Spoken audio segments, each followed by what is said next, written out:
Oi,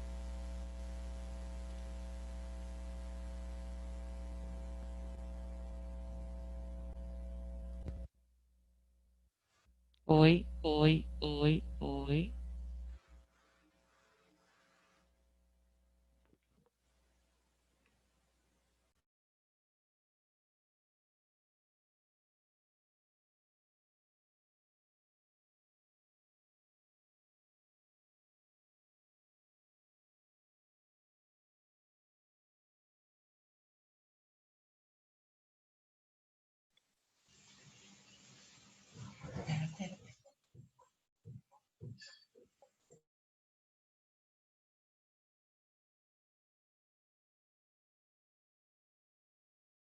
Desconsiderar o quanto há uma maior permanência no ambiente residencial e o quanto isso pode, inclusive, impactar nas atividades profissionais e até mesmo o uso das áreas. Tem todo um debate importante de eu vou receber algum cliente em casa, vai ter um superuso dos imóveis, qual é o limite para isso, perturbação ao sossego, intolerância.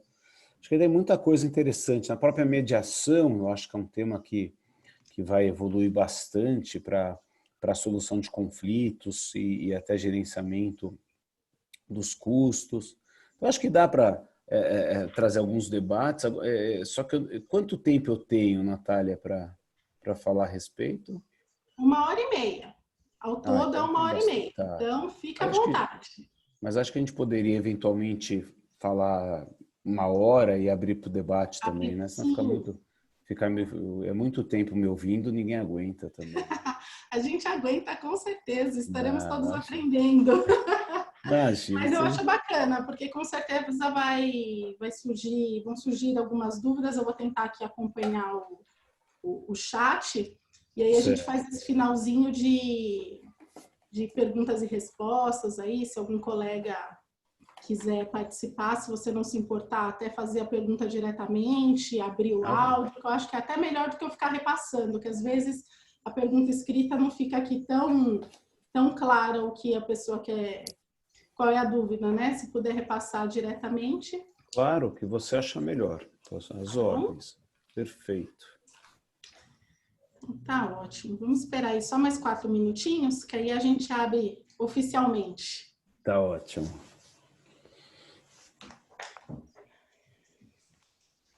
Eu achei interessantíssimo, né? Quando a gente traz um palestrante de gabarito, dá nisso. Eu peço o currículo. O mini currículo dá a página inteira. Ah, imagina, imagina. Joga fora. Isso Olha que beleza. Imagina. Muito orgulhosa de contar com você e você sempre tão prestativo, tão disposto a nos ajudar. Obrigada mesmo. Conte sempre, é um prazer mesmo. E ainda ficou mais fácil agora, né, com essa história do online. Claro que não é o mesmo calor, não é a mesma interação, ainda mais vocês com uma sede tão gostosa, tão agradável, mas torna mais fácil Sim, e de- possibilita que mais gente participe, né? Porque às vezes a pessoa tem interesse, tem vontade de ir, mas não consegue se deslocar, está trabalhando agora. Ontem mesmo, um dos palestrantes estava em Goiás. Olha que beleza. É isso aí. É isso aí. E acho que é uma tendência, torna mais, você fica mais disponível do que ficaria Sim, antes, né? Toma menos sim. tempo de deslocamento, é mais barato. Para todo mundo é melhor. Eu dei algumas aulas recentemente, pós-graduação, em Salvador. Uhum. A mesma aula que eu daria lá, eu dei daqui. O cliente, a faculdade não teve despesa com transporte, com alimentação, com hospedagem. Você tem que conectar pela internet. Acho que tem todas essas vantagens, né? Com Só tem que certeza. encontrar o equilíbrio aí também para a gente não perder O contato, né? o contato. É importante, a pessoalidade é Eu importante. acho. Amanhã eu tenho uma reunião presencial e é uma discussão ali de herdeiros, nem uma discussão, mas um ajuste.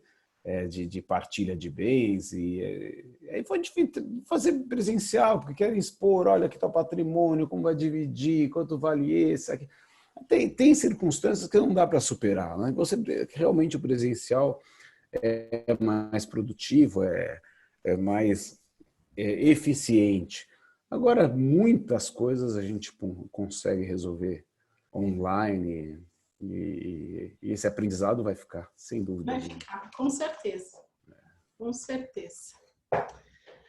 Vamos lá? Quer começar, presidente? Quer esperar mais uns minutinhos? Liberar ódio aqui não. Vamos começar pontualmente, porque eu tenho uns recadinhos, então a gente ganha algum tempo. Tá bom. Bom dia a todos os presentes.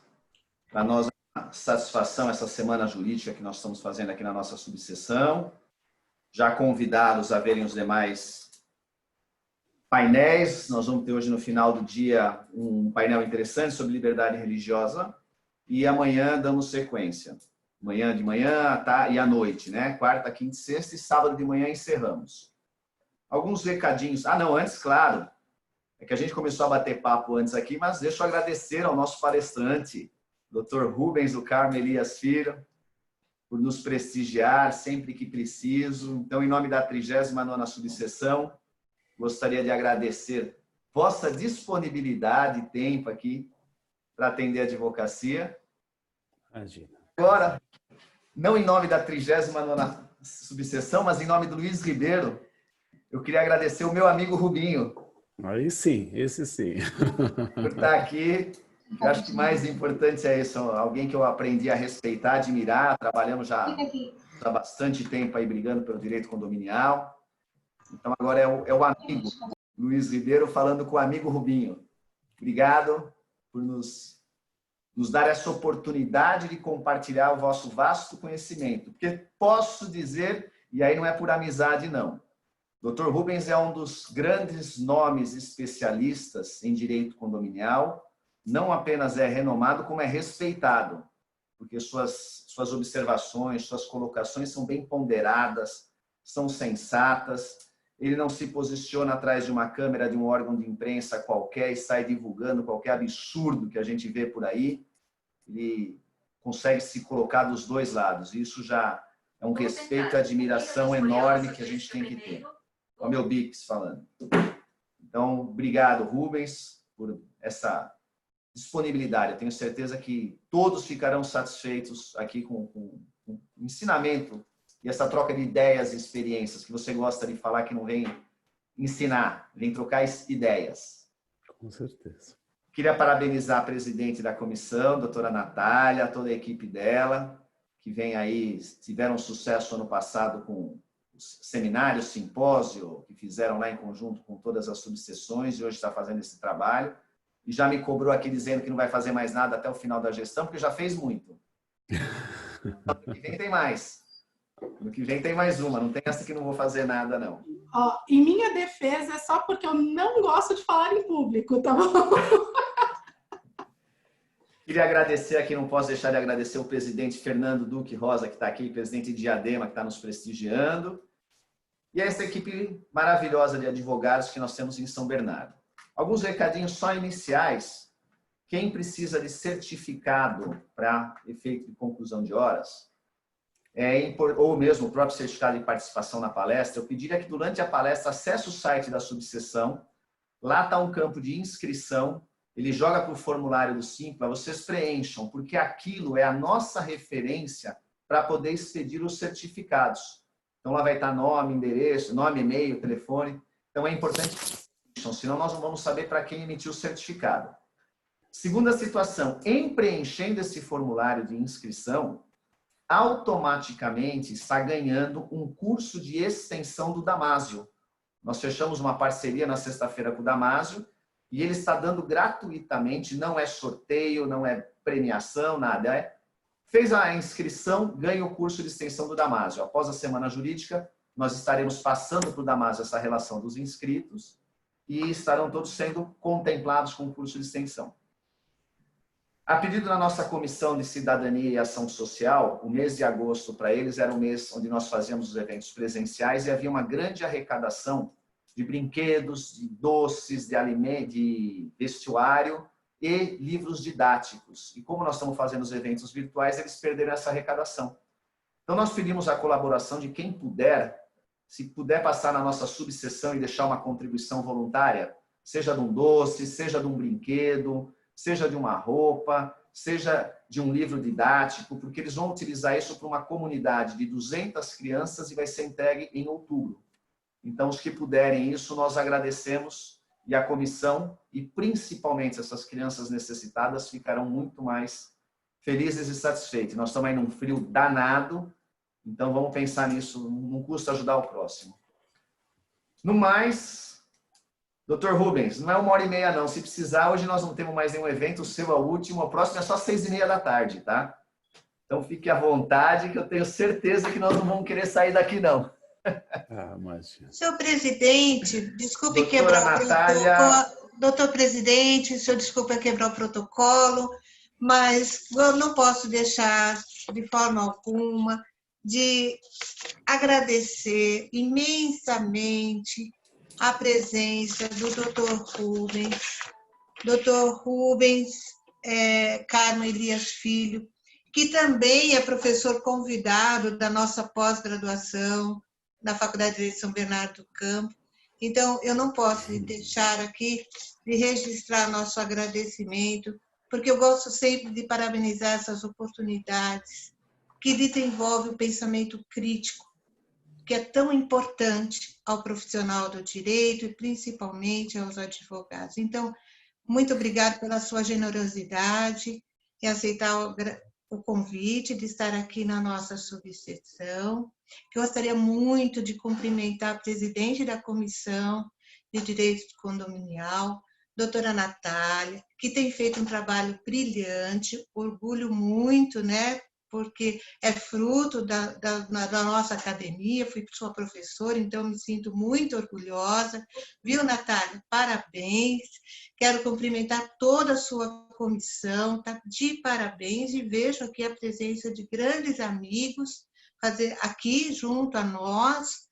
E eu quero desejar um bom dia a todos, deixando aqui registrado meu carinho também ao presidente de Diadema, da OAB de Diadema, doutor Fernando, muito obrigada. Obrigada, viu, doutor Rubens, e eu levo o seu carinho para a nossa instituição também.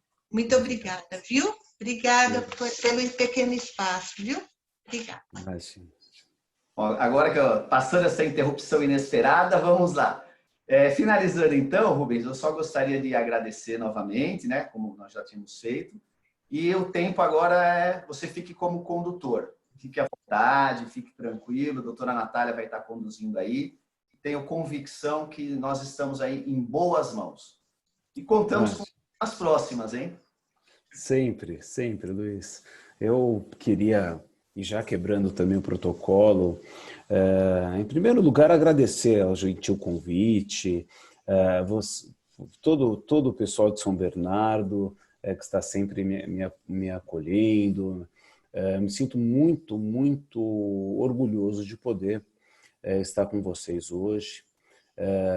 Ao Luiz, um grande amigo, uma pessoa com quem convivo há algumas décadas, né, Luiz? Nessa briga condominial, nessa vivência condominial, em comissões jurídicas, como da própria ABIC, da própria Secov, e mais recentemente um trabalho super importante que nós fizemos pela advocacia na Comissão de Defesa dos Honorários Advocatícios, em que buscamos, inclusive, produzir uma cartilha de orientação, uma cartilha da defesa dos honorários, da valorização da profissão, inclusive atuando como amicus curiae na defesa de advogados que tiveram seus honorários aviltados e que a OAB tem essa grande preocupação na defesa das prerrogativas. Então, o Luiz foi um grande membro da comissão, muito atuante, muito atento, sempre nos prestigiando para a defesa da advocacia. Fico muito orgulhoso de vê-lo presidindo uma subseção tão relevante, tão importante quanto a de São Bernardo, e fico muito grato de poder, de alguma maneira, participar, estar próximo de vocês. A doutora Carmela, minha colega da acadêmica, vamos chamar assim, também é um prazer conhecê-la, e a Natália, muito obrigado também, que também somos colegas, presidentes de Comissão de Direito Imobiliário, então me sinto muito em casa, antes de tudo, me sinto muito em casa, e também gostaria aqui de cumprimentar e agradecer a todos os advogados que nos acompanham hoje nessa semana jurídica que é tão importante. Eu vejo agora também a Moira aqui também, direito de São Bernardo, também nos honrando. A Moira que também está conosco na Comissão de Direito Imobiliário, coordenando a Coordenadoria de Locação, Compartilhamento de Espaços e Shopping Center. Ou seja, estamos em casa. Me sinto absolutamente em casa entre tantos amigos. Muito obrigado desde já pela oportunidade. O tema de hoje, que é diferente do que nós temos pensado desde março. Sim. Eu posso te interromper um pouquinho, claro, só por favor, por uma formalidade, apesar de eu não ser de formalidades? Sim, sim. Eu preciso só ler o seu currículo, para todo mundo saber com quem que a gente está conversando. O meu currículo que vale é que eu sou amigo de vocês. Isso é que vale. Então, além de ser um grande amigo, uma pessoa super simpática e muito agradável, o Dr. Rubens Carmo Elias é advogado, com mais de 25 anos de experiência na área imobiliária, sócio responsável pelas áreas de direito imobiliário e contencioso civil imobiliário no escritório Nogueiras, Elias, desculpa aqui, Laskovski e Matias Advogados. Graduado em Direito pela Faculdade de Direito da Universidade Presbiteriana Mackenzie, onde também obteve o seu título de especialista lato sensu em Direito Empresarial. Mestre e doutor em Direito Civil pela PUC São Paulo. Professor de graduação e pós-graduação em Direito Civil e Notarial e Registral da Faculdade de Direito da Universidade Presbiteriana Mackenzie. Presidente da Comissão de Direito Imobiliário da OAB São Paulo. Presidente da Comissão de Condomínios do Ibradim. Presidente do Conselho Deliberativo da ABIC, professor e palestrante em diversas instituições de ensino, entre elas PUC São Paulo, EPM, EPD, FGV e INSPER. Autor de dezenas de artigos jurídicos na área de responsabilidade civil e direito imobiliário. Autor de obras jurídicas, entre elas Condomínio Edilício, Aspectos de Direito Material e Processual, publicada pela editora Atlas em 2015, que é uma bíblia de quem milita na área condominial. Então, muito obrigada, doutor. Estendendo os cumprimentos do doutor Luiz, da doutora Carmela, estamos muito orgulhosos, muito felizes de tê-lo, e a palavra é sua, que o que importa é o que você vai falar e nos ensinar. Muito obrigada. Imagina, Natália. Eu acho que eu vou colocar do meu currículo mais importante, além de ser amigo de vocês, é ser pai da Maria Luísa e da Maria Beatriz. Então, acho que é isso que vale na nossa vida, não é? Bom, eu começava aqui falando desse pós-pandemia, ou seja, se de março até julho falávamos muito sobre os efeitos da pandemia no ambiente condominial, restrição de áreas, como lidar com situações voltadas para a saúde pública, para a preservação dos condôminos, para a preservação dos empregados dos condomínios que foram verdadeiros heróis no dia a dia, em condomínios cada vez mais ocupados, com volume de lixo que aumentou, com volume de correspondências, de entregas, e falamos tanto sobre essas circunstâncias, inclusive debatendo por reiteradas lives o tema do projeto de lei 1179 do senador Anastasia, e depois na lei 14.010 publicada, e isso foi um tema de enorme debate, ele foi também um tema de amadurecimento, foi um momento de refletir sobre o direito condominial, foi um momento de refletir sobre diversas tendências e como que lidaríamos com esse grande desafio que é a interação com o ser humano, a interação com o vizinho, a interação com aquele que convivemos diariamente e que, na realidade, muitas vezes saímos de casa logo cedo, não encontrávamos ninguém, e voltávamos tarde, também não encontrávamos ninguém, e de uma hora para outra estamos todos nos mesmos espaços, nos encontrando, dividindo as áreas, dividindo os elevadores, e como lidar diante de uma enorme preocupação com a saúde, com a preservação da nossa integridade, com a preservação da nossa vida propriamente dita. E quando nós passamos por todos esses debates, e agora iniciamos uma nova fase, que é a fase pós-pandemia, o que fica? Como nós aprendemos, como lidamos? E eu gostaria de, como tenho falado, colocar um dos pontos que eu considero mais importante, que é o respeito ao próximo, olhar para o próximo, entender o próximo, o respeito e preservação. E nós, a partir desse conceito de respeito e preservação, nós podemos caminhar ao longo de todo o ambiente condominial.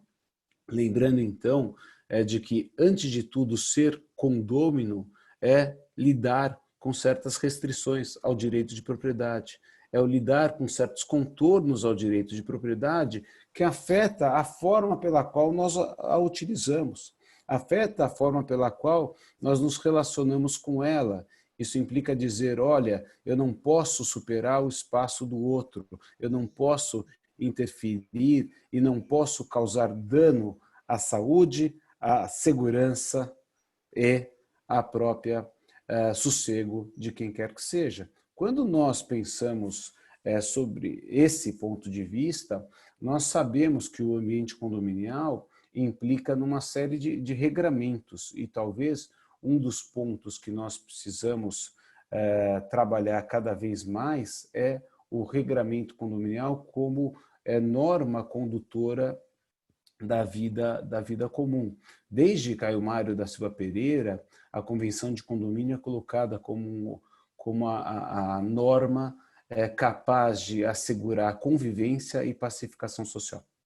Então, talvez um dos grandes pontos que nós precisamos hoje refletir é como a Convenção de Condomínio vai assegurar, nesse novo ambiente, que possamos conviver com mais intensidade, de forma pacífica e num ambiente de convivência social. Porque o que a gente viu ao longo de todos esses meses foi que a ideia da vizinhança, que envolve um binômio de menor perturbação possível e admissão da tolerância, ou seja, de tolerar a vida do outro, e, ao mesmo tempo, nós devemos restringir a nossa perturbação, esse equilíbrio entre perturbação e tolerância, ele se intensificou.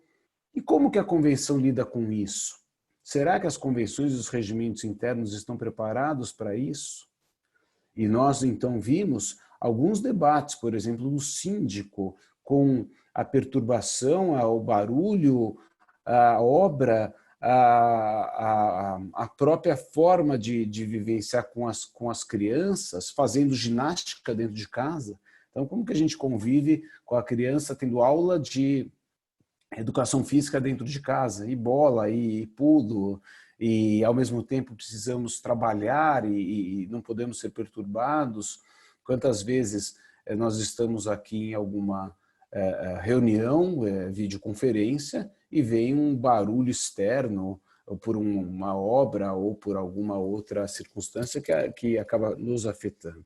Então, o primeiro ponto que eu acho que nós precisamos considerar é exatamente que esse confinamento aumentou o conflito, desafia o condomínio a rever norma, seja das próprias unidades, seja para obras, áreas de lazer, o uso das unidades e como aplicar eventuais sanções diante de um eventual conduta capaz de realmente importunar, perturbar a vida em condomínio. Então, esse, para mim, é um primeiro ponto que merece o nosso estudo, o nosso raciocínio.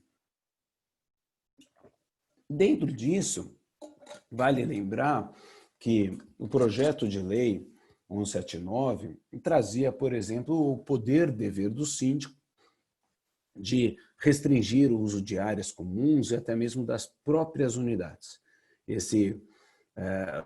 Muito se debateu sobre o síndico é um ditador, o síndico agirá de qual maneira para viabilizar a preservação do sossego e a preservação à saúde e à segurança dos condôminos, já que isso é intrínseco ao ambiente condominial, ou seja, está ali previsto no artigo 1336, dar às suas partes a mesma destinação que a edificação, não as utilizar de maneira prejudicial ao sossego, salubridade e segurança dos possuidores ou aos bons costumes. E aí veio o debate, olha, pode restringir o acesso às áreas, pode impedir uma obra, que tipo de obra? Houve um debate enorme sobre o que é obra necessária e o que é obra de emergência. Apenas as obras emergenciais podem ser realizadas ou não. Então, esse debate levou a perceber que temos instrumentos em nossas mãos mais do que suficientes para disciplinar. E levou também a um outro aspecto, que é a gestão deve ser participativa. Ou seja, o síndico sozinho não resolve. Basta, e foi mantido agora pelo Senado, o veto do presidente da República a respeito dessas normas ali relacionadas a um poder-dever do síndico de restringir o uso das áreas comuns e impedir obras e até mesmo eventos, reuniões nas unidades autônomas. E o que foi ali colocado? As assembleias. Ora, qual é o veto do presidente da República? Ora, isso afasta ao campo maior de debate, que é o órgão soberano condominial, que é a Assembleia. Então, quando nós pensamos de que o próprio síndico tem o dever de cumprir as deliberações das assembleias, nós verificamos que o foro para a deliberação, o foro para a tomada das decisões dos condomínios é a Assembleia. Então, essa Assembleia passa a ser mais participativa, o que implica dizer que o síndico deve contar mais com essas interações da gestão participativa, o que traz transparência, o que traz uma sensação de pertencimento relevantíssima. Quando se traz essa sensação de pertencimento ao condômino, ele se sente mais responsável pela manutenção e preservação da coisa, ele se sente mais responsável por fazer valer as normas que estão sendo ali produzidas. Então, isso tudo é extremamente impactante, é extremamente relevante que se leve em consideração.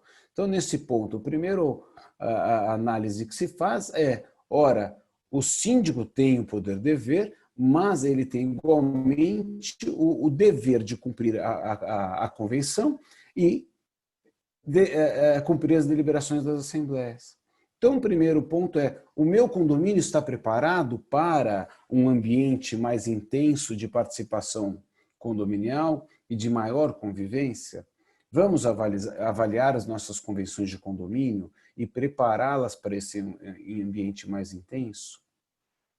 Que convenções estão nesse sentido contempladas? Pouquíssimas. Então, precisamos pensar em incrementá-las.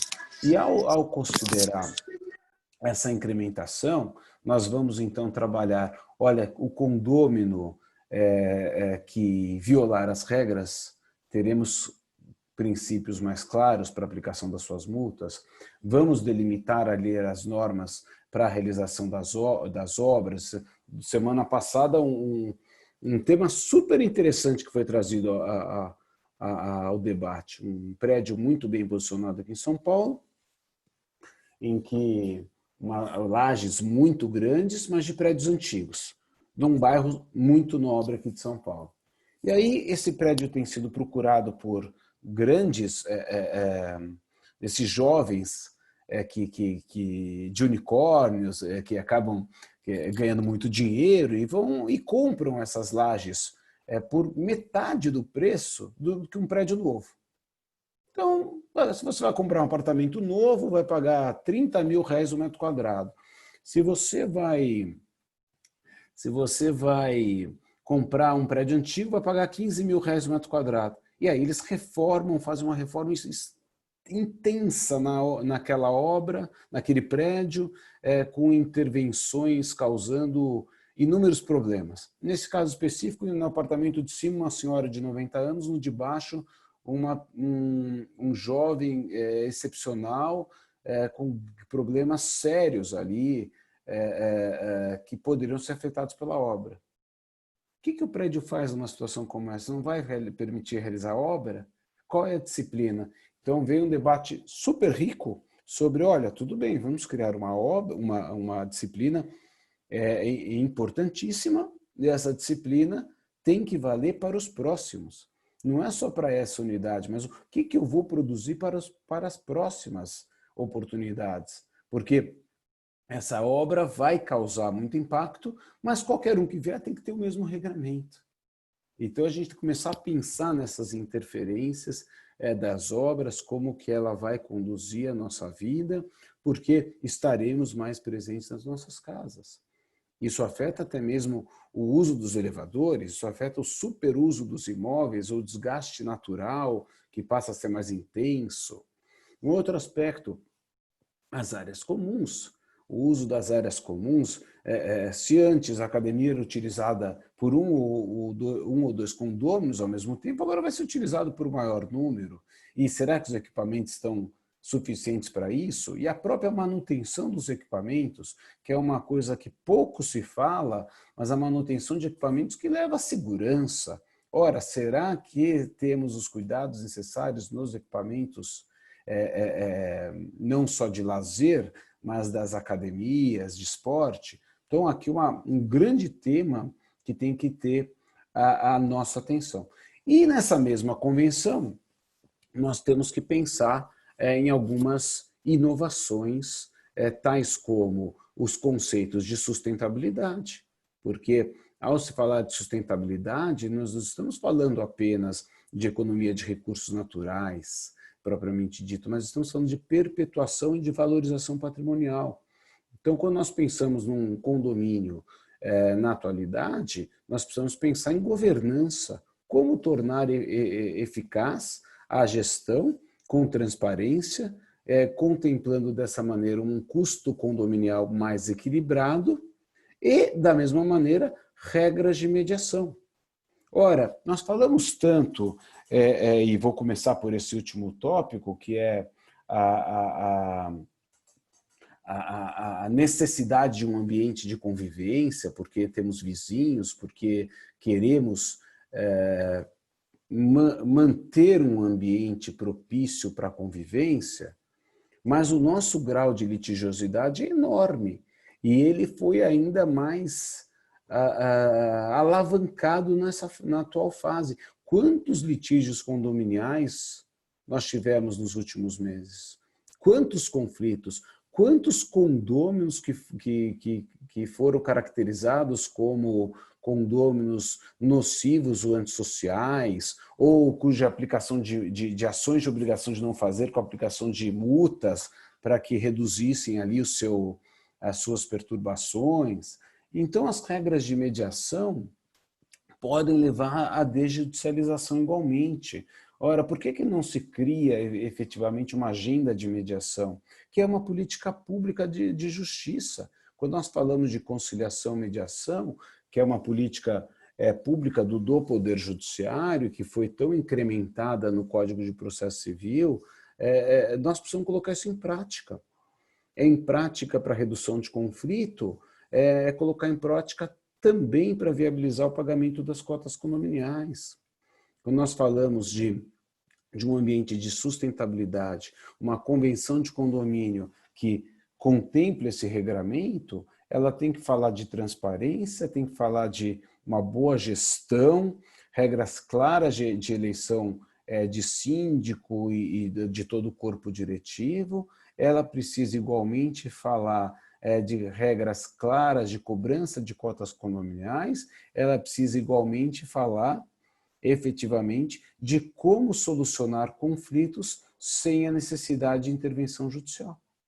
Porque essa convivência exige que nós estejamos efetivamente mais preocupados em evitar litígios, em evitar problemas para o nosso futuro. Então, um primeiro ponto é esse, é a convivência e pacificação social por meio de uma convenção de condomínio que mereça uma maior visão, uma visão mais sustentável, que sustentabilidade no conceito de perpetuação, e não apenas de economia de recursos naturais. Outro ponto que vem em mente quando se fala da doutrina pós-condominial é exatamente trabalhar a inadimplência, trabalhar a visão de que temos hoje de um custo condominial impactante dentro de pelo menos uma fase de transição de crise em que houve, sem dúvida nenhuma, um aumento da inadimplência, não apenas da mora. Nós podemos estar trabalhando apenas, não, fulano deixou de pagar, mas já vai voltar a pagar. A taxa de inadimplência subiu. Mora, a gente costuma falar no mercado de 90 dias, em que deixou de pagar esse mês, mas vai pagar no próximo, etc. Mas a realidade é que houve um aumento da taxa de inadimplência. E agora, como a gente faz para recuperar esses créditos? Promove-se execução. Ora, vamos tentar trabalhar melhor. O próprio critério de acordo, então, definição clara de como estabelecer um critério padrão, uniforme, de acordos que não prejudiquem o fluxo de caixa condominial. E esse é um outro ponto que a gente sempre debate, que é o fato de ter um padrão que seja comum a qualquer condômino. Eu não posso ter um padrão para o amigo e um padrão para o inimigo. Todo condômino é condômino, todos têm que ser tratados da mesma maneira. Então, a própria visão, igualmente levado ao ambiente das assembleias, com delimitação de critérios claros, precisos, de quais são os limites para um acordo extra do processo, ou seja, condições de fazer um acordo que viabilize pagamentos sem causar uma quebra do fluxo de caixa condominial e sem criar exceções, ou seja, tem que ser um padrão que torne impessoal a forma de tratamento entre os condôminos. Isso também traz um reflexo de transparência e é um reflexo também que mostra para o ambiente condominial que existe uma possibilidade de se evitar discussões judiciais e prejuízos a todo o grupo e, consequentemente, não aumentando o custo condominial. Porque, no final do dia, o que acontece com a inadimplência? Ela cai no colo dos adimplentes, aumenta o valor da cota condominial, gerando ali, inclusive, uma desvalorização dos condomínios. Vocês bem sabem que isso é um ponto importante. Ora, um condomínio caro implica desvalorização patrimonial. O imóvel com um dos pontos mais levantados na hora de se comprar um imóvel é o custo do condomínio. Se o condomínio é muito caro, o imóvel vale menos. Por incrível que pareça, essa relação é clara, ainda que se fale num apartamento de 5 milhões de reais. Até quem paga 5 milhões de reais no apartamento avalia o custo condominial porque é um valor recorrente. Então, esse é um tema igualmente muito relevante, que tem sido debatido no pós-pandemia. E ainda, e falando também de convenção, as assembleias. Ora, se eu tenho a vontade de ter um ambiente mais participativo, se o síndico deve interagir e se eu dependo mais das assembleias para que as decisões sejam legítimas, transparentes e visem ser sustentáveis, eu posso criar critérios mais simples de convocação, de modo a realizar as assembleias pelo meio eletrônico. Esse é um debate que foi muito feito ao longo da pandemia, e veio então a questão, as assembleias por meio eletrônico agora permanecem, essa é a forma de fazer, ou considerando que a lei estabeleceu um regime especial apenas até outubro, após isso será necessário alterar a convenção de condomínio, e se não alterar a convenção de condomínio, não se poderá mais realizar a assembleia por meio eletrônico. É interessante que eu tinha essa mesma dúvida no pré-pandemia.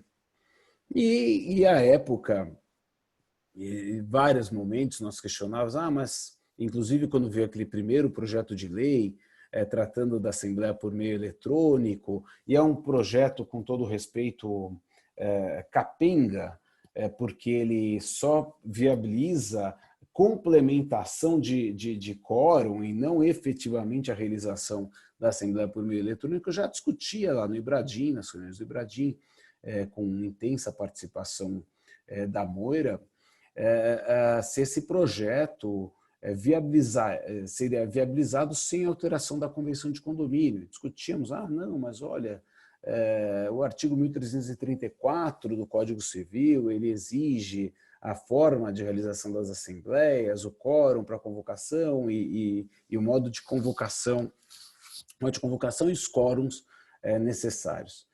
E ali ficava sempre esse debate, mas então precisa alterar a convenção, não precisa, até que veio, em março,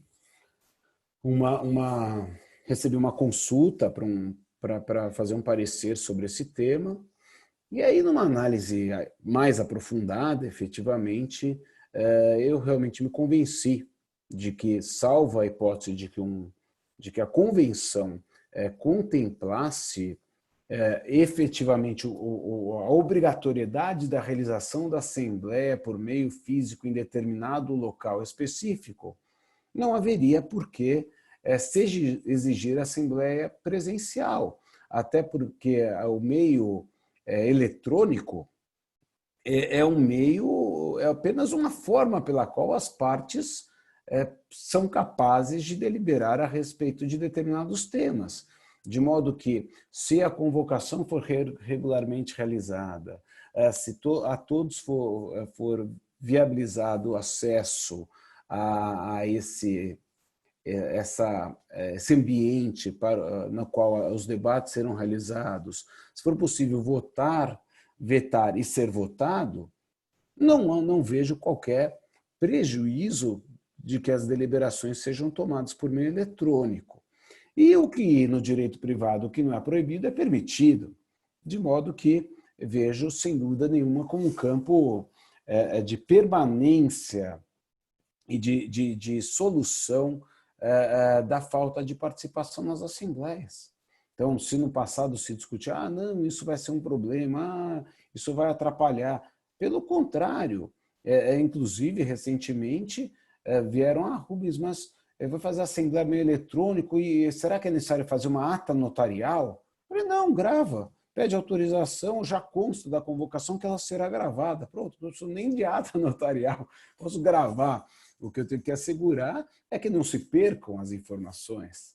Eu tenho que assegurar que haja a imutabilidade dos registros em sistemas eletrônicos seguros. É isso que eu preciso efetivamente contemplar. E já tinha chegado a essas conclusões antes mesmo do projeto 1179, que acabou inserindo um dispositivo próprio para as assembleias por meio eletrônico, em caráter emergencial, quando na realidade não é só um caráter emergencial, mas sim desde que haja condições de realização das assembleias por esse veículo. Vale lembrar, nesse ponto, que o próprio termo usado, as impropriedades da lei, o termo virtual, o virtual é algo que pode ou não vir a acontecer.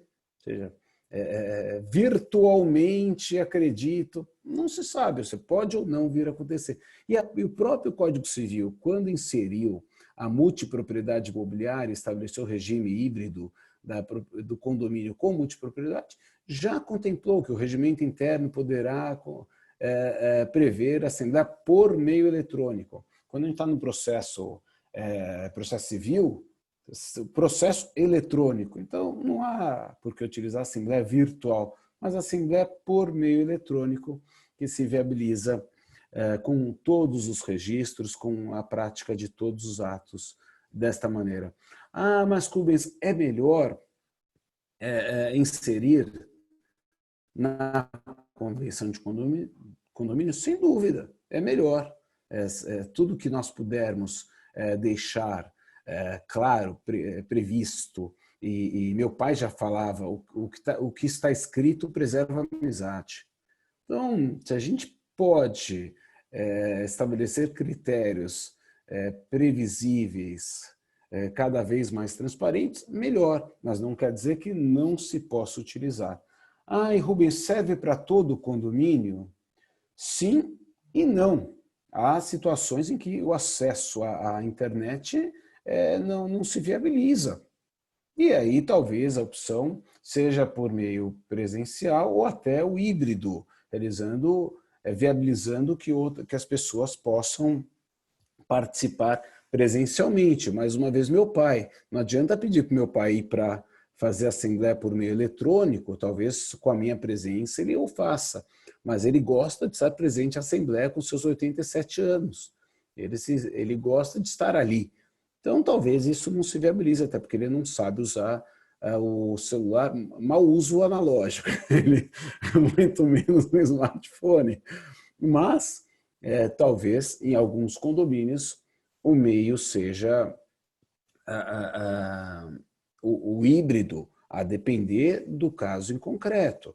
E a forma pela qual se realizará, eu tenho visto várias. Eu posso delimitar um horário específico para sua realização, a depender das deliberações, se alargar. Então, o que é muito importante, mais uma vez, é um edital de convocação muito claro, um edital de convocação que deixe evidenciado toda a forma de realização da Assembleia e que todos os atos sejam depois devidamente registrados, conferindo a mais ampla publicidade e autenticidade para aquilo que foi efetivamente realizado. Alguns questionamentos vêm, mas está sujeito a mais invalidação. Eu diria que o tema Assembleia sempre foi bastante judicializado. Sempre foi. A questão de quórum, a questão do modo de convocação, descumprimento de critérios de prazos ou dificuldade de convocação. Essas questões serão igualmente debatidas no futuro. Então, o que é importante é não deixar de cumprir o que a lei já define para assegurar o direito de voto e de manifestação de todos os condôminos. Mas esse parece ser um grande ensinamento e talvez uma revolução cultural que tivemos, em que passamos de uma hora para outra a conviver por meio online com bastante eficiência e sem dúvida nenhuma, permitindo, a meu ver, uma ampla participação. No meu prédio, o prédio onde eu moro, na última assembleia, tivemos 100% de condôminos presentes. Quando as assembleias aconteciam com 4, 5 condôminos, no último todos participaram. Foi extraordinário, algo que nunca antes teria acontecido, porque todos se viram habilitados para participar, mesmo que não estivessem aqui ou estivessem no exterior, e algo que tem acontecido, inclusive, com os atos notariais. Tanta modernidade, tanta coisa que a dificuldade permitiu evoluir. Olha que revolução efetivamente ocorrida pelo meio digital. Ora, quem diria que se poderia fazer um testamento público por meio online?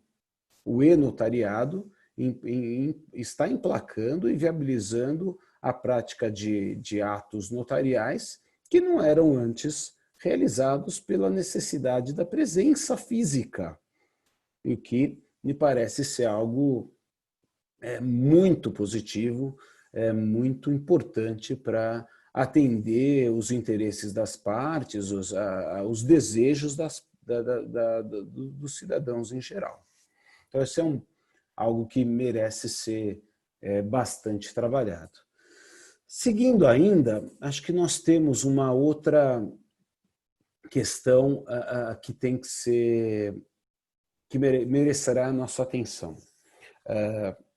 Tenho trabalhado em casa, como muitos que estão aqui conosco hoje devem estar fazendo.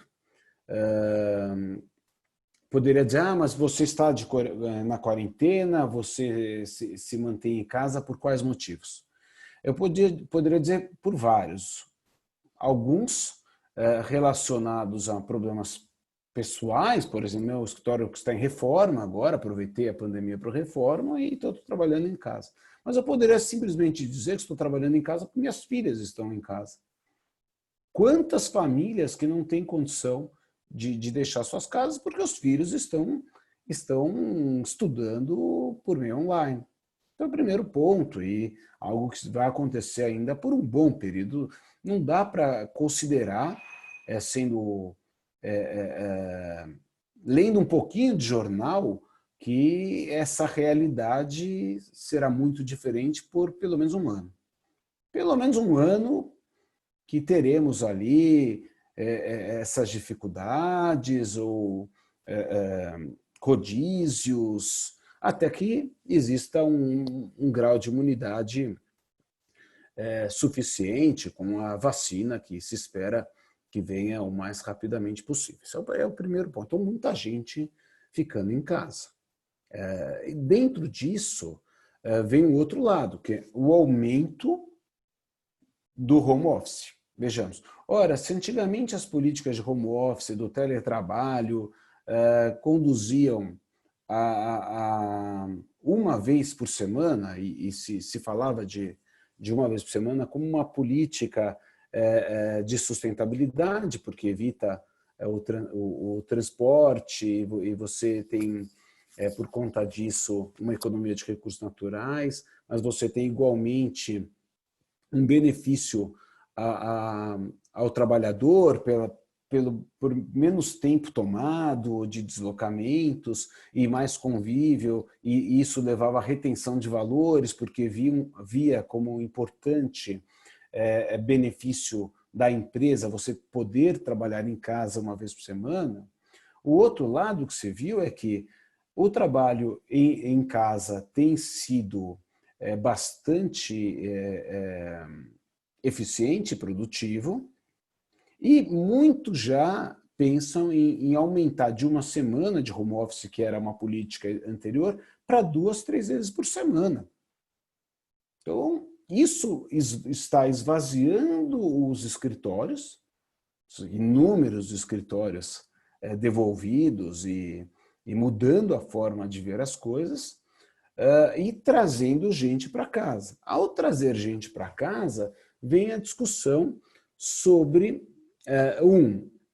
a forma de utilização das residências, dos apartamentos no âmbito residencial, e a próxima rodada pode ser prédios inteiros que são hoje comerciais e que serão posteriormente convertidos em residenciais.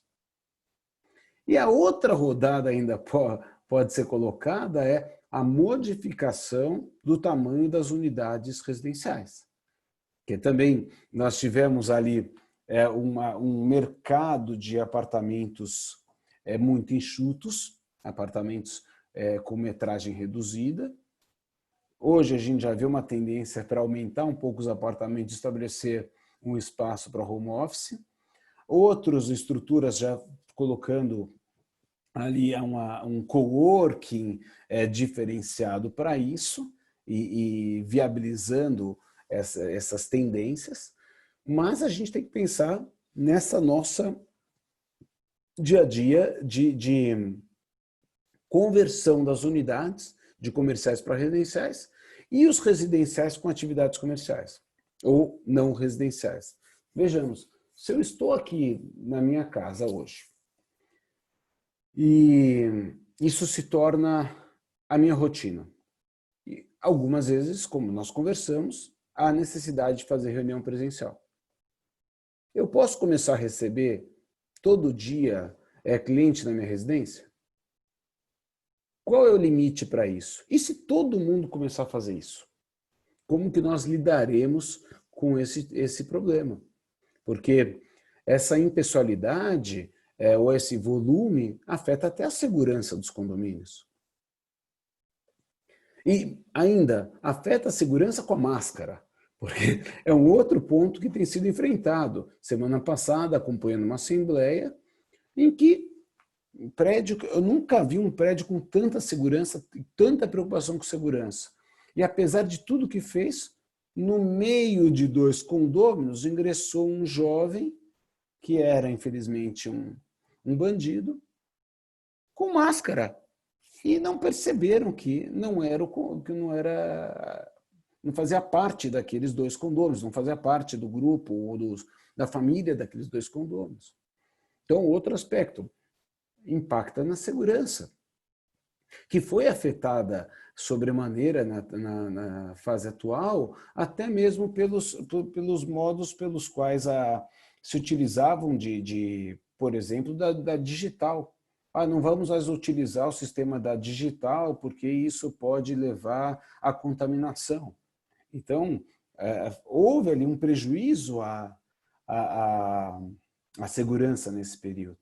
Então, a gente vai ter que lidar com questões como essas. Ora, delimitar, pode entrar visitantes. Não, mas é uma mera visita à minha casa. Bom, mera visita costuma acontecer com pouca rotina, né? Eu vou receber, todo dia eu recebo gente à minha casa? Não. Costuma ser de vez em quando. Agora, todo dia eu receber cliente, isso é um aspecto muito relevante que deverá ser debatido. O outro e os prédios que, por conta dessa nova tendência, buscarem alterar sua destinação. Então, vale lembrar que a alteração da destinação, salvo alguma previsão específica na convenção, será com a unanimidade dos condôminos.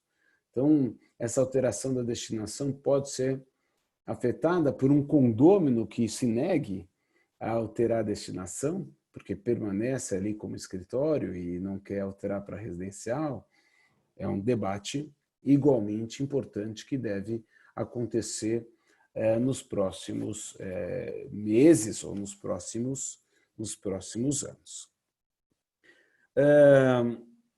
Outro aspecto que temos conversado bastante nesse período do pós-pandemia é efetivamente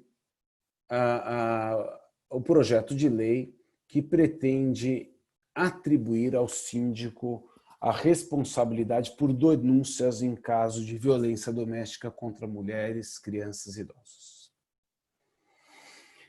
Esse é um tema extremamente relevante, um tema que sem dúvida nenhuma, todos nós apoiamos no sentido da boa intenção do projeto, mas ele da forma como está sendo tratado, ele causará muito mais danos do que benefícios.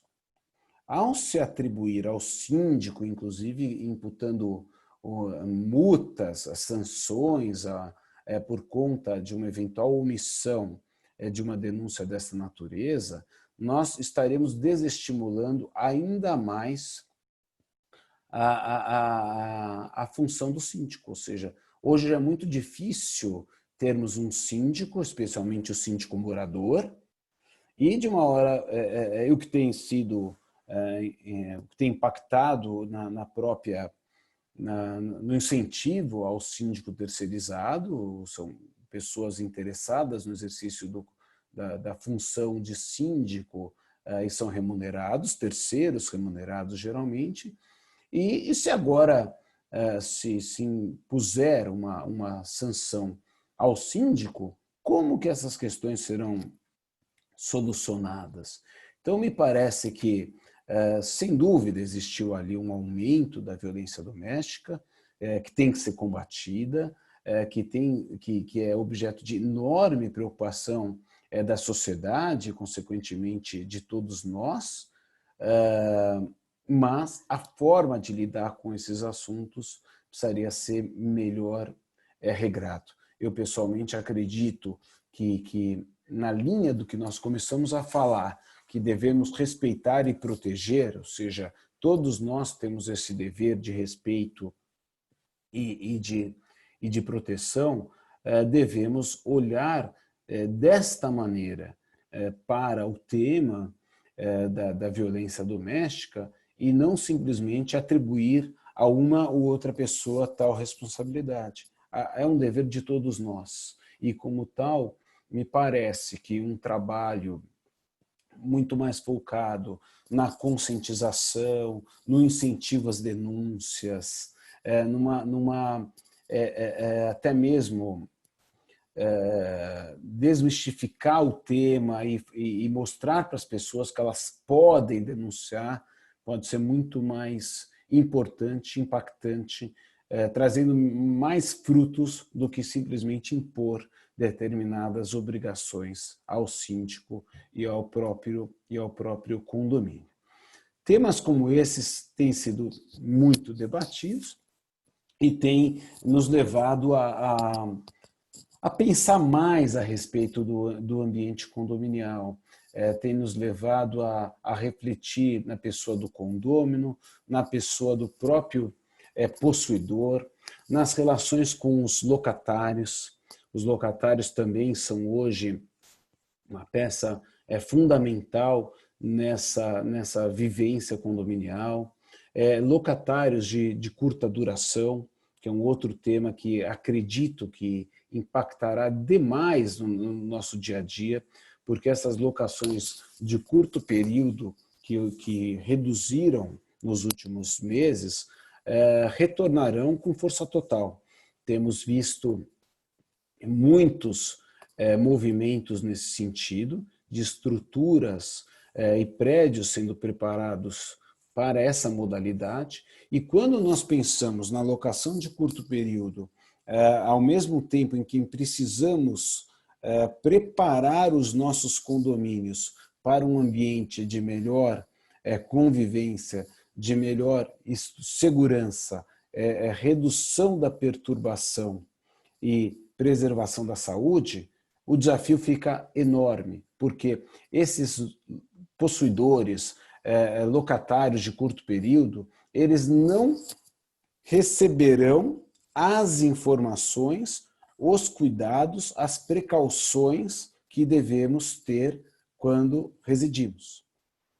Então, como lidar com situações como essa, por exemplo, da perturbação, quando trazemos para um apartamento num prédio residencial um grupo de jovens que tenha vindo para uma festa no final de semana?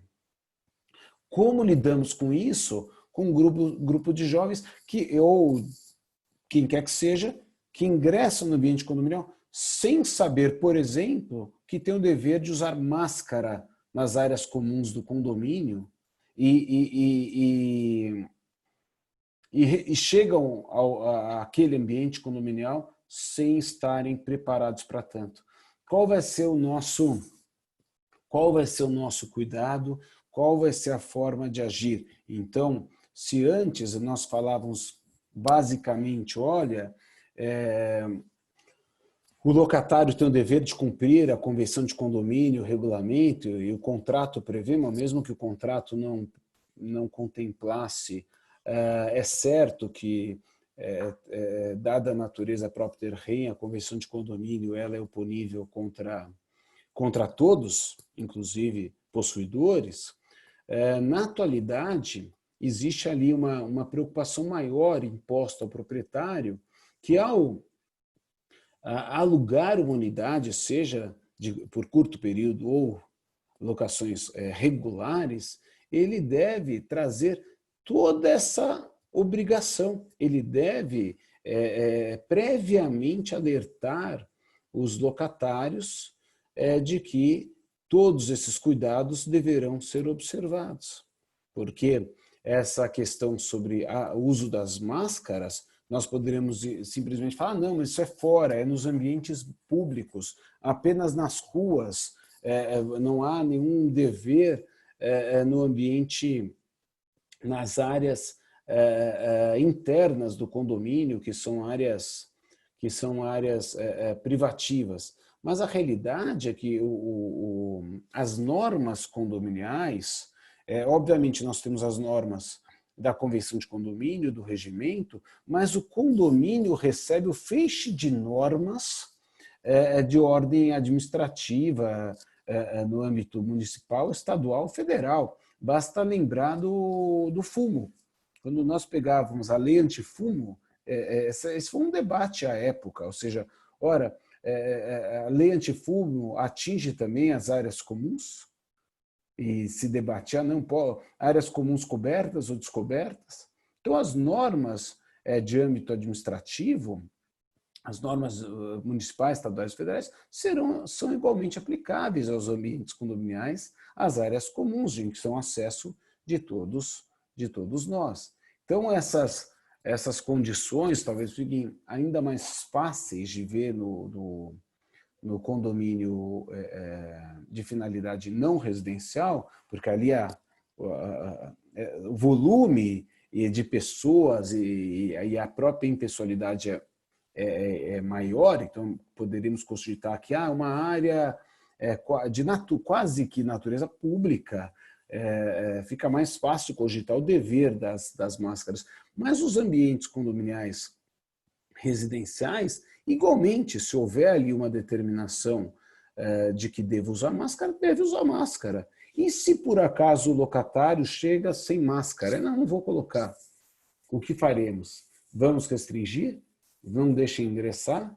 Então tem que ser bem colocado, tem que ser bem priorizado, e talvez o que nós tenhamos que fazer, e foi objeto de alguns debates, é cada vez mais publicizar as normas, cada vez mais estabelecer os critérios previamente, utilizar de todos os meios de comunicação existentes.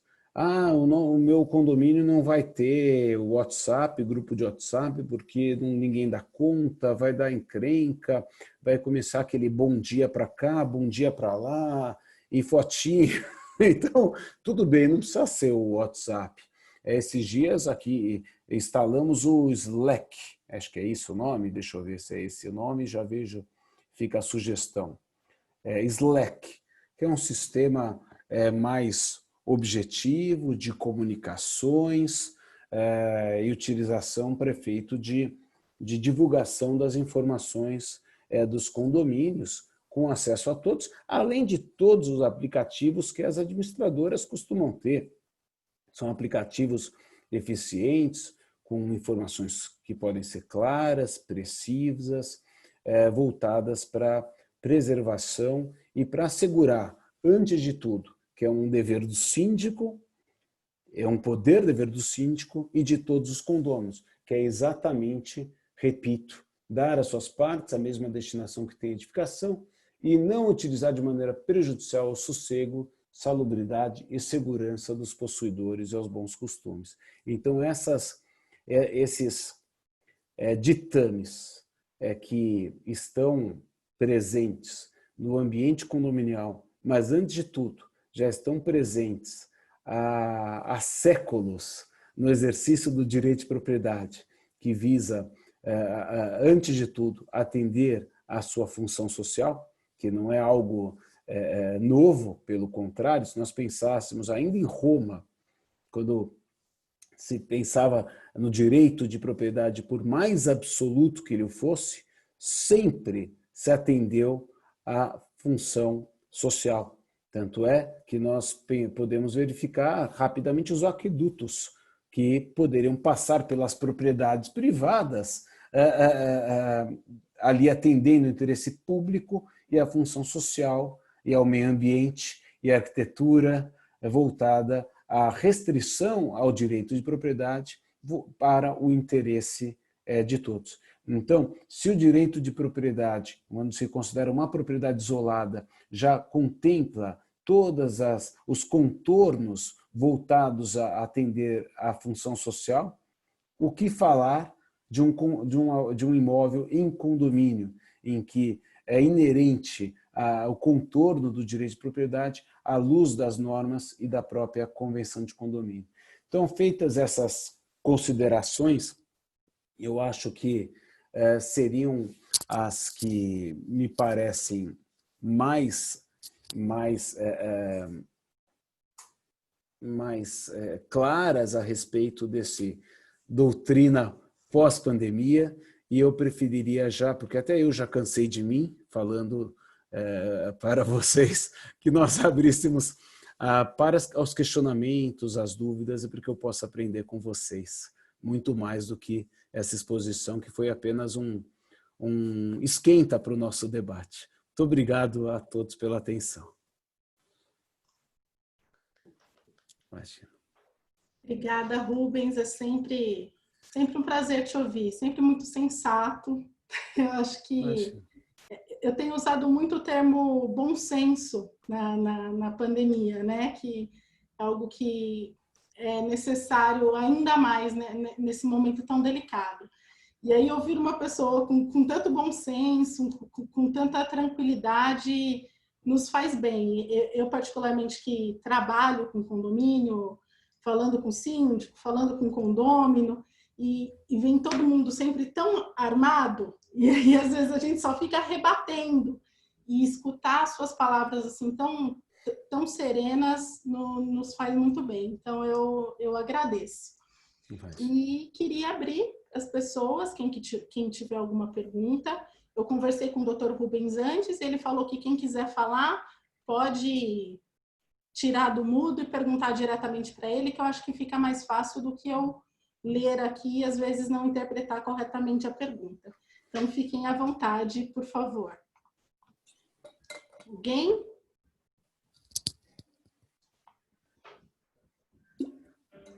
Roberto, eu sei que você tem uma pergunta para o Dr. Rubens, não se esconda. Não, bom dia a todos os doutores aí. Parabéns pela explanação, doutor. Obrigado. Muito bacana, muito esclarecedora. Eu coloquei até, inclusive, aqui no chat uma pergunta, mais uma posição, na realidade. Que, assim, eu entendo perfeitamente que a questão da conciliação é fundamental, inclusive na situação atual que a gente está vivendo. Não tenho a menor dúvida disso. Porém, eu acho que, assim, colocar muita esperança exclusivamente em vamos conciliar de qualquer jeito, como inclusive o TJ tem, não orientado, mas feito, meio que obrigado, inclusive, até os advogados a assim trabalhar, é uma expectativa um tanto quanto, desculpa o palavreado, mas furada, porque na realidade, assim, claro, o sujeito ele já é inadimplente, ele não tem condição de negociar, porque ele já vai deixar de pagar o condomínio por último, por primeiro, porque inclusive a questão que tem menos incidência, por exemplo, de multa, de correção, ele sabe que uma ação desse tipo, seja de cobrança, seja de execução, vai demorar muito e eles têm a convicção plena de que ele não vai perder o imóvel, seja daqui a 2, 3 anos, com a penhora, mesmo estando com alienação fiduciária. Inclusive, até um parênteses, é um tema que a doutora Natália quer passar para o doutor em uma determinada oportunidade. muito complexo, inclusive. Estou até com um caso que teve uma publicação hoje. Mas, independente disso, o doutor não acha que, assim, tudo bem, a conciliação é fundamental, porém a eficácia do processo em si, ela também precisa ser prestigiada. Eu acho que, talvez não com a aplicação do que os juízes possam fazer, porque há uma certa limitação, mas de legislação mesmo nesse sentido, porque a gente sabe que dívida de condomínio eu costumo dizer que é pescar com dinamite. A gente não sabe quando que a bomba vai explodir, mas vai explodir num determinado momento, é quase certo. Então, só para debater esse tema da questão da eficácia do processo mesmo. Obrigado pela atenção. Roberto, obrigado. O tema é fundamental. Quando a gente pensa no condomínio e pudesse colocar os deveres dos condôminos, qual é o dever mais importante de todos? Pagar a cota condominial. Se não pagar a cota condominial, nada se sustenta, não há preservação do patrimônio, não há manutenção, nada se torna viável, e é por isso que, inclusive, a cota condominial tem essa natureza de próprio terreno, que coloca, inclusive, numa posição prioritária de recebimento do crédito, que também é um debate importantíssimo sobre concurso de credores. Eu, inclusive, tenho um posicionamento no que tange a preferência creditória com o IPTU, que eu gostaria muito de ter a oportunidade de debater isso no STJ, e sempre, se alguém tiver alguma questão que seja levada ao STJ discutindo a preferência do crédito de IPTU em relação ao condomínio, eu gostaria muito de contribuir, porque acho que é um tema que tem causado prejuízo aos condomínios. Então, antes de tudo, a cota condominial é, sem dúvida nenhuma, a mais importante das obrigações que um condômino precisa atender. E aí vem esse debate, olha, o condômino, é bonito falar de mediação, de conciliação, e você me fez lembrar de uma vez num congresso, aqueles congressos enormes de síndicos, no Secov do Rio Grande do Sul. Fui convidado pelo presidente do Secov do Rio Grande do Sul, o Dr. Moacir Schussler, para dar uma palestra. Eram 500 síndicos. E eu começo a minha palestra falando de amor. Eu comecei falando de amor. Tem que ter amor pelos condôminos, porque a gente convive, porque a gente pega o elevador, e a primeira análise nossa é de amor. E o amor é que vai solucionar as questões. E ninguém gostou da palestra. E eu achei muito engraçado que depois eu falei, poxa, doutor Moacir, mas o que acontece? Eu acho que o pessoal estranhou muito aqui a forma como eu abordei e tal. Claro que eu comecei a falar de amor, depois entrei no tema de execução, etc. Ele falou, Rubens, é que aqui o gaúcho detesta inadimplente. Então, inadimplente, se a gente puder acabar com eles, a gente acaba com eles. Então, já comecei mal lá, né, em Porto Alegre.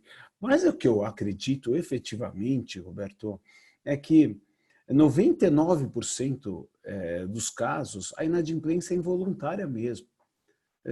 Tem situações, claro, você vai pegar aquele inadimplente contumaz, que é um canalha, que não paga porque gosta de atrapalhar as pessoas, porque não quer pagar.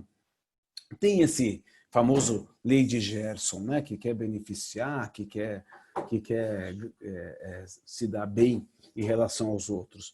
Mas, para esse caso, é a lei, dura lex. Agora, para a grande maioria das relações, a gente está passando por uma revolução cultural.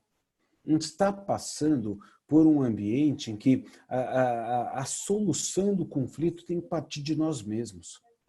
Essa solução de conflito a partir de nós mesmos significa dizer que nós qualificamos aquilo que tem que ir para o judiciário, porque há muita coisa que realmente precisará de um judiciário eficiente, e o nosso judiciário é excelente, só que ele é assoberbado. Se os nossos magistrados tiverem condição de trabalhar nas questões complexas, nós teremos boas decisões. Eu tenho uma experiência claríssima de questões empresariais que muitas vezes têm melhores soluções no campo da magistratura do que na arbitragem. A magistratura é mais barata que uma arbitragem e é extremamente qualificada para isso. Então, se o nosso magistrado puder tratar das questões realmente importantes, ele poderá fazer. Aí a mediação e a conciliação são instrumentos muito úteis para a solução de conflitos de menor magnitude. E nós podemos exigir. Então, a lei de mediação, por exemplo, se você contemplar cláusulas de mediação na convenção de condomínio, impõe multa para aquele fulano que não participar da mediação. Então, você vai ter um indutor para exigir a mediação, um indutor para fazer efetivamente a conciliação. Esse é um ponto para mim importante. O outro que eu trouxe na minha dissertação de mestrado, e coincidentemente veio agora um projeto de lei sobre despejo extrajudicial. Na minha dissertação de mestrado, eu trouxe a execução extrajudicial de cota condominial. Da mesma forma que você tem o artigo 63 da Lei 4591 de 64, que prevê leilão extrajudicial no condomínio em construção, você poderia ter um processo de execução extrajudicial. Porque, vamos ser sinceros, quantas são as discussões sobre a legitimidade e exigibilidade das cotas condominiais? Tanto é que a execução hoje, né? O Código de Processo Civil prevê como execução, porque você não tem campo de discussão, é mínima a discussão do valor da cota condominial, se ela é exigível, se não é. E se houver esse tipo de discussão, vai discutir a aprovação, vai discutir a irregularidade da cobrança. Então, outra forma seria ter um procedimento extrajudicial para recebimento dos créditos. E dessa maneira, nós teríamos mais eficiência e, ao ser mais eficiente, o condômino, aquele recalcitrante que não quer pagar de maneira nenhuma, também ele vai se tornar mais preocupado, mais cioso no pagamento das cotas condominiais. É por isso, inclusive, Roberto, que se você pega a taxa de inadimplência de crédito imobiliário, é baixíssima. Por quê? Porque ninguém quer perder seu imóvel. E se a execução é firme, vai pagar com mais cuidado. E aí a cota condominial não fica para a última conta a ser paga e passa a ser uma conta prioritária. Acho que é isso que eu posso contribuir hoje. Ótimo, muito bacana, doutor. Só que talvez, me desculpe, um pequeno adendo. Eu acho que as conciliações elas seriam muito mais eficazes, como, por exemplo, e eu não faço, inclusive eu não tenho muito conhecimento sobre o direito do trabalho, mas não existe conciliação na trabalhista sem um juiz. E, infelizmente, até os sejus, que eles, em tese, são, eu vou dizer aqui uma palavra, um pouco mal equipados, por conta, inclusive, dos conciliadores que estão lá. São advogados que, na realidade, são voluntários, eles não têm remuneração. Eu mesmo cheguei a fazer, eram 3 módulos, eu fiz o primeiro e o segundo, depois eu mudei de ideia, já vi que não ia dar certo, acabei não prosseguindo, mas a figura, o brasileiro ele tem muito dessa questão, né? A figura do juiz. Então, se o juiz falar para mim que eu tenho que tentar fazer um acordo aqui, etc, etc, eu vou ver o que eu faço. Agora, tem um advogado, tem um conciliador, por mais boa vontade que eles tenham, que isso é notório, público, senão o cara não estaria ali num primeiro momento. Ele quer o juiz ali para dizer para ele, não, eu tenho esse caso, eu tenho esse problema e eu tenho essa forma de pagamento. Ou eu quero postergar, etc, enfim. Acho que o juiz ajudaria bastante. Mas aí temos outros problemas, né? Que não tem tanto juiz também, né? Mas obrigado pela atenção, doutor. Ótima exposição. Bom dia. Aliás, boa tarde, já posso? Boa tarde. Boa tarde, ótima palestra. Fico feliz em saber que o senhor também é um filho da PUC e que acredita nos meios de composição, né? Por quê? Aqui no condomínio doutor, há uns 2 meses, bateram na porta e falaram assim, doutora, a gente poderia ter um mínimo de palavra com a senhora? Eu falei, não, o que foi que aconteceu? Da torre, a única que está pagando o condomínio é a senhora. Está todo mundo em atraso. O que a gente pode fazer? Falei, a gente vai notificar o síndico, vai sentar, vamos conversar, vamos entrar numa mediação para ver o que dá para fazer. O que é a proposta que a gente pode levar? Que o fundo de reserva seja usado emergencialmente para suprir o que não está pagando e depois essa compensação dos 50% que vocês vão deixar de pagar sejam pagos em parcelas. Redigi um termo, a Carmela sabe, tem meus alunos da Metodista aqui, acho que alguns da Unasp também. Num domingo eu fiz isso, na segunda-feira eu entreguei na mão do síndico e a gente conseguiu resolver. O que falta? Diálogo. Quando a gente abre o processo de execução de cota condominial, o nosso coleguinha advogado que proporciona, ele não vê o lado da função social, ele não vê o lado humano. E eu acho que nessa questão de pandemia, em que o desemprego assolou muito, eu acho que os meios de composição e litígio extrajudicial são válidos.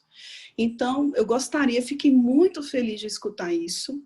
Eu estudo conciliação e mediação desde 2007 pela Escola de Magistratura do Rio Grande do Norte.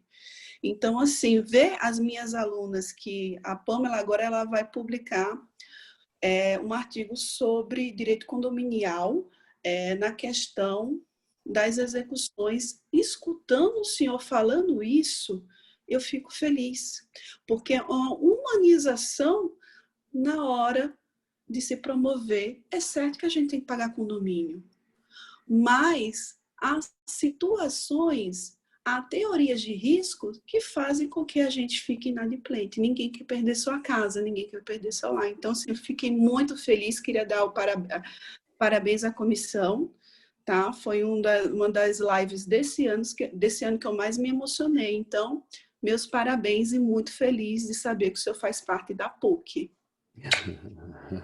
Obrigado, Aline. Não precisa do senhor, não, por favor, somos todos colegas. Eu realmente tenho acreditado muito na conciliação e na mediação. Eu vejo isso como um instrumento fundamental até de perpetuação, no sentido até mesmo de empresas. Se a gente mudasse o assunto de condomínio e fosse para qualquer empresa, elas têm estabelecido câmaras privadas de mediação, porque é um conceito americano, inclusive. Ora, eu, por exemplo, tenho que cobrar, mas eu não posso perder o cliente. Então, para que eu preserve o cliente, por exemplo, se ele tem uma reclamação, eu tenho que resolver isso antes de ir para o judiciário. Se eu quero cobrá-lo, eu tenho que resolver isso antes do judiciário, porque o que me interessa é girar, é ter riqueza, é transformação. E não porque quando vai para o judiciário, você extingue qualquer relação e confia num terceiro que não conhece do processo, que vai avaliar de maneira impessoal e que não deve ter, estatisticamente, nem 20 minutos do tempo dele dedicados àquele processo para ele poder cumprir as metas que são impostas pelo CNJ. Então, ele não vai ter nem tempo de dar uma decisão qualificada. E nós confiamos nesse magistrado, por mais competente que ele seja, que em 20 minutos ele resolva o seu problema sem ter um mínimo de contato ou capacidade de avaliar o caso em concreto. Então, a gente deixa para ele, ou seja, nós fracassamos. Quando nós vamos para o judiciário, significa que nós fracassamos na solução de um problema que nós mesmos criamos. Então, o judiciário, antes de tudo, é isso. Ele lavamos as mãos e deixamos para o terceiro resolver aquilo que nós não conseguimos efetivamente resolver. E aí vem um debate, e eu por muito tempo dei aula de processo civil, somente após o Código de Processo Civil de 2015 é que eu parei de lecionar processo, porque eu não me sinto mais habilitado para após 2015. Antes eu me sentia, agora eu não me sinto mais, então eu prefiro ficar só no direito material.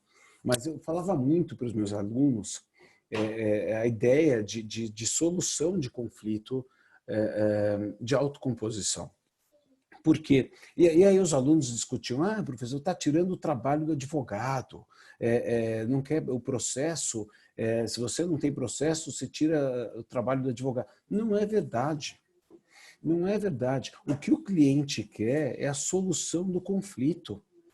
E a solução do conflito pela mediação, pela conciliação ou por qualquer outro meio de resolução de conflito por conta das próprias partes, depende da atuação qualificada de um advogado também. E com muito mais agilidade e com muito mais eficiência. Então é muito viável solucionarmos os conflitos, ainda que seja uma mera inadimplência condominial desta maneira. E aí o que a Aline colocou, que me parece que é fundamental, que é a boa gestão. Ora, como que eu faço? E isso é talento, efetivamente, para manter o fluxo de caixa, viabilizar o pagamento das contas sem e manter a taxa de inadimplência em um nível satisfatório. Ora, foi necessário reduzir a taxa condominial, usar um aporte do fundo de reserva para estabilizar. Então, claro, é um talento, é um esforço para alcançar um resultado tão positivo como esse. Mas eu realmente acredito muito que a gente tem uma revolução pela frente no campo da autocomposição. E é o que a gente tem buscado com muita ênfase atualmente. Tem uma pergunta no chat, e aí eu não vou também aprofundar muito para não pegar muito o seu tempo, né? Tá? Mas está indo nessa linha de conciliação também. A doutora Glaucia, ela diz que qual atitude prática que os condomínios estão tendo para promover a conciliação interna? Já promovia anteriormente semanas de conciliação, umas proveitosas, outras nem tanto.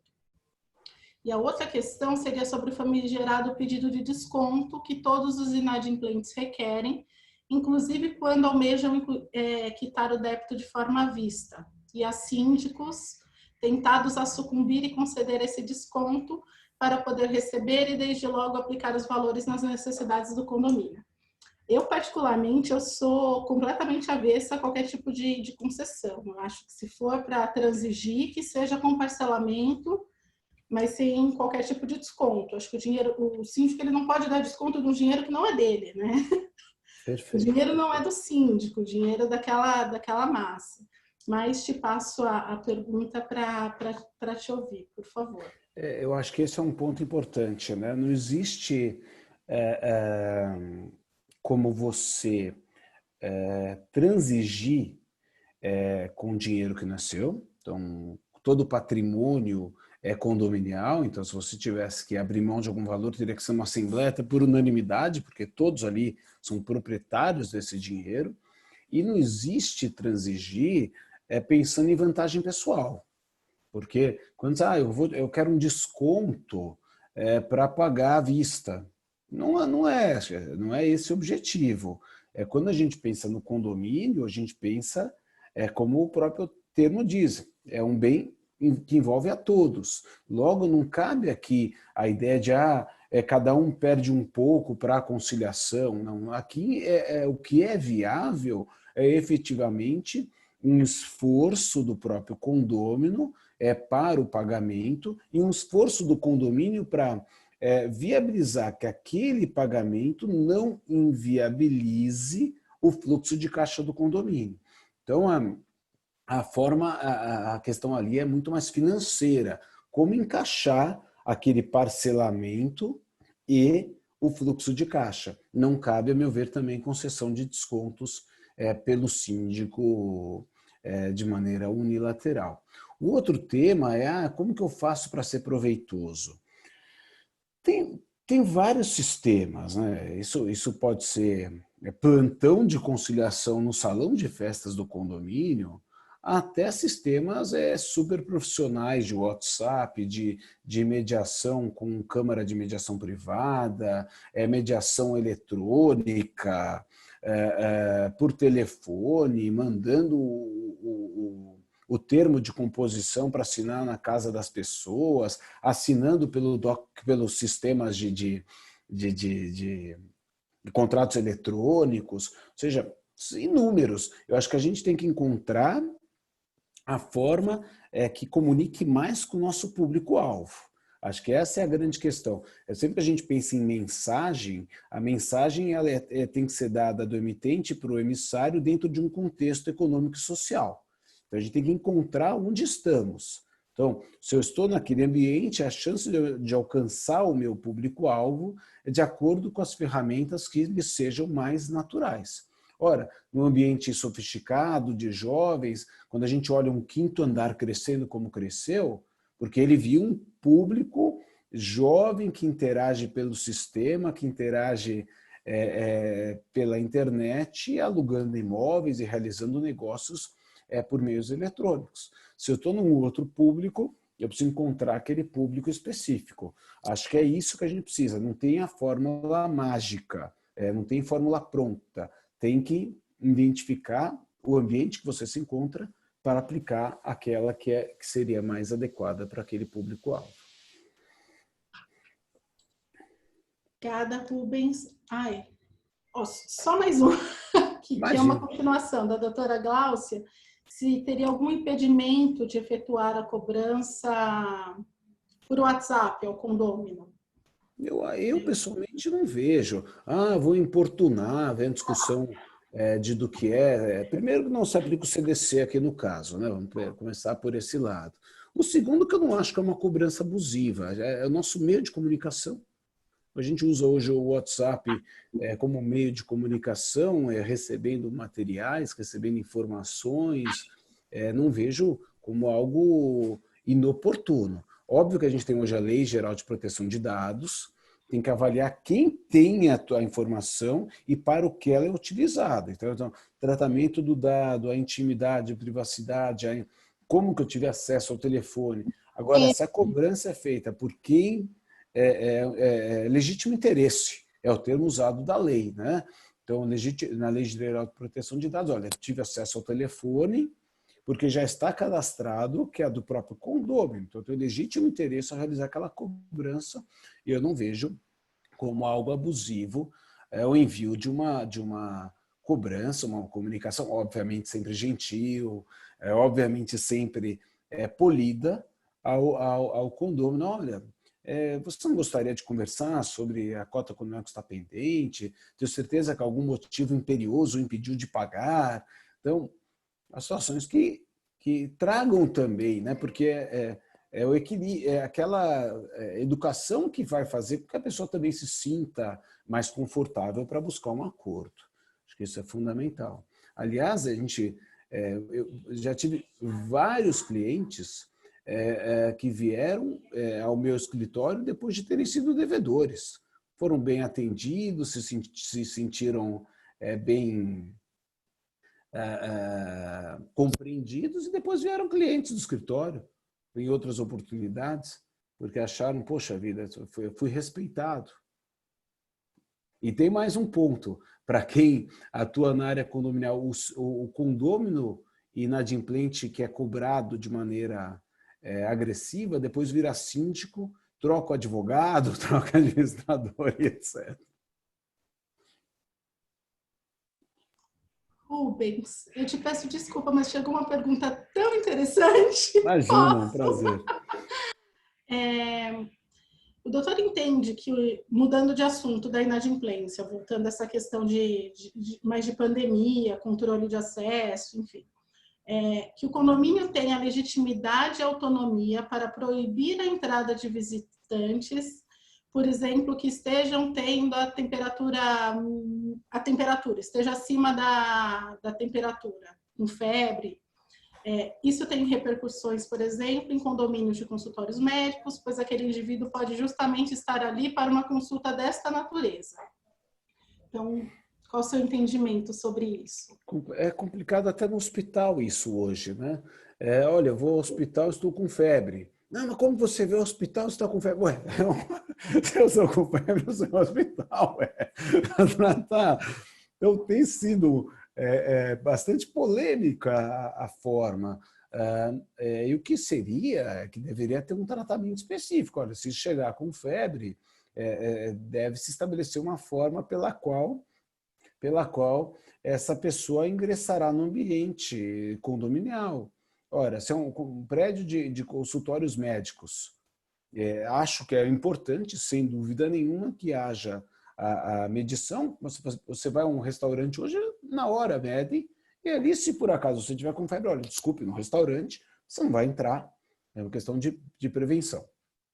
No ambiente médico, o que eu acredito é que tem que ter uma delimitação, ou seja, um protocolo específico, deixando claro, ó, se você estiver com febre, aguarde, porque o elevador não pode dividir e compartilhar o elevador com outras pessoas. Aí depois que utilizar o elevador tem que fazer higienização para que não haja o risco de contaminação. Então, criar protocolos claros e transparentes, sendo até um pleonasmo nesse sentido, mas para que não haja qualquer constrangimento e viabilize o acesso dessa pessoa ao próprio consultório médico que ele veio procurar.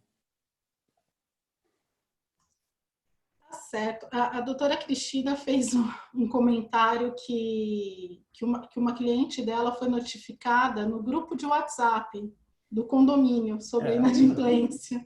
Aí não pode, né?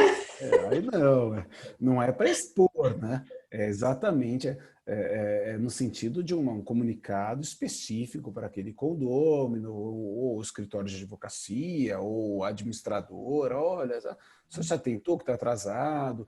Eu acho que isso é importante, às vezes até um serviço. Olha, talvez você não tenha percebido, venceu o boleto. É bom ter esse tipo de questão. Eventualmente, uma administradora. O condômino tem o boleto lá registrado no débito direto e não caiu por algum motivo. Ele vai ficar até feliz poxa vida, caiu, deixa eu pagar logo. Criar critérios que sejam serviços adequados, que não necessariamente sejam constrangedores. Eu posso muito bem fazer uma cobrança que seja equilibrada, polida, sem causar maiores infortúnios. Agora, claro que não é necessário e nem se deve fazer no grupo de WhatsApp, né? Teria que ser algo discreto. Acho que isso... Desculpa. Ela está, assim, está tendo problemas lá, um condomínio pequeno, mas está tendo problemas com o pressurizador. Inclusive, o condomínio, eu entendo que seja problema de construção, né? E como a síndica, ela é sócia da construtora, então ela estava alegando os problemas que estavam tendo, tudo. Então, tem um grupo lá que eles conversam, por ser um condomínio pequeno. E a síndica simplesmente colocou a notificação que ela fez barulho e que ela foi incomodá-la, porque estava caindo água dentro do apartamento dela. Ela vai falar o quê? Ela precisa informar o síndico do que está acontecendo, né? E ela falou que ela foi incomodada de noite e por conta disso ela estava sendo notificada no grupo, né? Assim, ainda colocou assim numa situação muito desagradável perante os outros condôminos. É aquela ideia, né, do abuso do direito, ou seja, quando a gente ultrapassa o exercício legal do direito, caracteriza o abuso, o artigo 187, e pode ensejar até uma responsabilidade civil por conta disso. Acho que foi infeliz nessa prática, foi infeliz e pode ser que responda por isso. Obrigada, doutor. Parabéns. Imagina, é um prazer para mim, sempre às ordens. Espero que de alguma maneira tenha contribuído para o debate e fico muito honrado de poder ter participado da Semana Jurídica e efetivamente, contem comigo para o que for necessário. Se bem que essa não é bem a minha área, né? Eu sou de família, né, doutor Luiz? Mas a gente está sempre aprendendo. Todos nós, sempre. Isso é o mais gostoso do direito, o aprender. Acho que é isso, né? A gente já passou aqui até uns 10 minutinhos do horário. Eu sou suspeita porque eu trabalho com condomínio desde que eu era uma jovem adolescente. Então, porque já são 16 anos e para eu trabalhar tanto tempo com isso, é óbvio que eu comecei quando eu era adolescente, não é mesmo? Quase uma bebê. Então, uma área extremamente apaixonante e que felizmente está saindo daquela história de que advogado de condomínio só faz cobrança. Não é isso. E ter você aqui, Rubens, com tanto conhecimento para falar sobre isso, mostra que condomínio é muito mais. Então, eu só tenho a agradecer pela disponibilidade, pela simpatia e por ter seu tempinho até extravasado aí e ter aceitado tão bem isso. Muito obrigada sempre. Eu que agradeço. Eu acho que eu mudei de ideia de não querer fazer mais nada e eu vou querer você aqui todo mês ensinar. Eu estou te devendo aquela sobre a penhora e a cobrança da unidade. Com o maior prazer. Faremos um bate-papo sobre isso quando vocês quiserem. Muito obrigada, Rubens. Eu que agradeço. Obrigada à diretoria. Agradecer também, que eu não fiz no começo, a presença do Dr. Fernando Duque Rosa, nosso presidente de Diadema. Muito querido. Obrigada a todos e até a próxima, se Deus quiser. Até a próxima. Obrigado a todos. Rubens, obrigado, Rubens. Obrigado. Realmente, como eu havia previsto, nos surpreende cada vez mais, né? E é o que você falou, acho que a cobrança tem que ser com amor, né? Eu estou acreditando muito nisso, Luiz, sinceramente. Fica mais fácil, viu? Acho que é melhor. Você falou do PL lá para denunciar maus tratos, violência doméstica. Agora nós temos o PL também, maus tratos animais, né? Também. Agora o síndico que é PL ainda, né? Mas tem esse risco de também os maus tratos animais ter que denunciar. Onde é que nós vamos parar? É isso aí. São boas intenções, mas precisa ver se param em pé ou se acabam não prejudicando ainda mais, né? Então precisa pensar muito bem como disciplinar. Sem dúvida. Aliás, algo que eu esqueci no começo também foi lhe pedir sua autorização para nós podermos colocar essas palestras aqui no nosso... Nós estamos montando um canal de YouTube, então queria sua autorização para poder divulgá-la. Claro, à vontade, com muita honra, fique à vontade. Sempre muito bom para mim estar com vocês e é realmente uma oportunidade única de conversar, de trocar opiniões e a gente aprende a cada oportunidade como essa. Fica à vontade para divulgar esse material. Maravilha, obrigado e só reforçar. Obrigado a vocês. O convite, como assim, feito no começo, né? Para poderem passar na subseção, colaborarem com a doação de doces, brinquedos, roupas e livros didáticos que nós fizemos no começo da palestra. Então, se puderem divulgar isso, eu agradeço. Uma boa tarde a todos e às 18h30 continuamos com a nossa Semana Jurídica. Obrigado, Rubens, mais uma vez. Obrigado a vocês, boa noite. Obrigada, Rubens. Boa tarde.